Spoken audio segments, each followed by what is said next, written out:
ಇನ್ನು ಬೆಳಗಾವಿ ಬಾಯ್ಲರ್ ದುರಂತ ಪ್ರಕರಣ 20 ಲಕ್ಷ ಪರಿಹಾರ ಘೋಷಣೆ ಮಾಡಿದ್ದಾರೆ. ಸಚಿವ ಸತೀಶ್ ಜಾರಕಿಹೊಳಿ ಕೊಟ್ಟಿರುವಂತಹ ಹೇಳಿಕೆ ಇದು. ನಮ್ಮವರು ಅಲ್ಲಿಗೆ ಭೇಟಿ ನೀಡಿದ್ದಾರೆ. ಪರಿಹಾರದ ಜೊತೆಗೆ ವಿಮೆ ಹಣವೂ ಕೂಡ ಸಿಗಲಿದೆ. ಕಾರ್ಮಿಕ ವಿಮಾ ಯೋಜನೆ ಸಿಗಲಿದೆ. ಅಲ್ಲಿ ನಮ್ಮವರು ಹೋಗಿ ಮಾತನಾಡಿದ್ದಾರೆ ಅಂತ ಹೇಳಿದ್ದಾರೆ. ಬೆಳಗಾವಿ ಬಾಯ್ಲರ್ ದುರಂತ ಪ್ರಕರಣಕ್ಕೆ ಪಾಪ ಮೃತಪಟ್ಟಂತಹ ಅಷ್ಟೂ ಜನ ನಿಜಕ್ಕೂ ಚಿಕ್ಕ ವಯಸ್ಸಿನವರು, ಜೊತೆಗೆ ಯಾರು ಕೂಡ ಅಂದಾಜು ಕೂಡ ಮಾಡಿರಲಿಲ್ಲ ಇಂಥದ್ದೊಂದು ಸ್ಫೋಟ ಸಂಭವಿಸುತ್ತೆ ಅಂತ ಹೇಳಿ. ಒಟ್ಟಾರೆ 8 ಕಾರ್ಮಿಕರು ಬಲಿಯಾದಂತಹ ಪ್ರಕರಣಕ್ಕೆ ಸಂಬಂಧಪಟ್ಟಂತೆ ದುರಂತ ಪ್ರಕರಣಕ್ಕೆ ಸದ್ಯಕ್ಕೆ 20 ಲಕ್ಷ ಪರಿಹಾರ ಘೋಷಣೆ ಮಾಡಿದ್ದಾರೆ.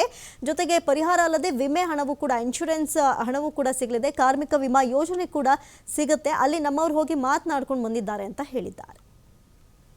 ಬಾಯ್ಲರ್ ಬ್ಲಾಸ್ಟ್ ಅಲ್ಲ, ಅದು ಒಂದು ಎಕ್ವಿಪ್ಮೆಂಟ್ ಬ್ಲಾಸ್ಟ್ ಆಗಿದೆ.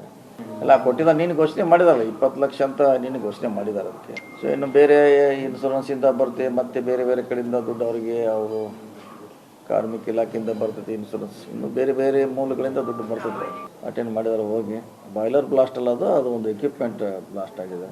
ಎಲ್ಲ ಕೊಟ್ಟಿದ್ದ ನೀನು ಘೋಷಣೆ ಮಾಡಿದಾರಲ್ಲ 20 ಲಕ್ಷ ಅಂತ ನೀನು ಘೋಷಣೆ ಮಾಡಿದ್ದಾರೆ ಅದಕ್ಕೆ. ಸೊ ಇನ್ನು ಬೇರೆ ಇನ್ಶೂರೆನ್ಸಿಂದ ಬರುತ್ತೆ, ಮತ್ತೆ ಬೇರೆ ಬೇರೆ ಕಡೆಯಿಂದ ದುಡ್ಡು ಅವರಿಗೆ ಅವರು ಕಾರ್ಮಿಕ ಇಲಾಖೆಯಿಂದ ಬರ್ತೈತಿ ಇನ್ಶೂರೆನ್ಸ್, ಇನ್ನು ಬೇರೆ ಬೇರೆ ಮೂಲಗಳಿಂದ ದುಡ್ಡು ಬರ್ತದೆ. ಅಟೆಂಡ್ ಮಾಡಿದಾರೆ ಹೋಗಿ. ಬಾಯ್ಲರ್ ಬ್ಲಾಸ್ಟ್ ಅಲ್ಲ, ಅದು ಒಂದು ಎಕ್ವಿಪ್ಮೆಂಟ್ ಬ್ಲಾಸ್ಟ್ ಆಗಿದೆ. ಎಲ್ಲ ಕೊಟ್ಟಿದ್ದ ನೀನು ಘೋಷಣೆ ಮಾಡಿದಾರಲ್ಲ 20 ಲಕ್ಷ ಅಂತ ನೀನು ಘೋಷಣೆ ಮಾಡಿದ್ದಾರೆ ಅದಕ್ಕೆ. ಸೊ ಇನ್ನು ಬೇರೆ ಇನ್ಶೂರೆನ್ಸಿಂದ ಬರುತ್ತೆ, ಮತ್ತೆ ಬೇರೆ ಬೇರೆ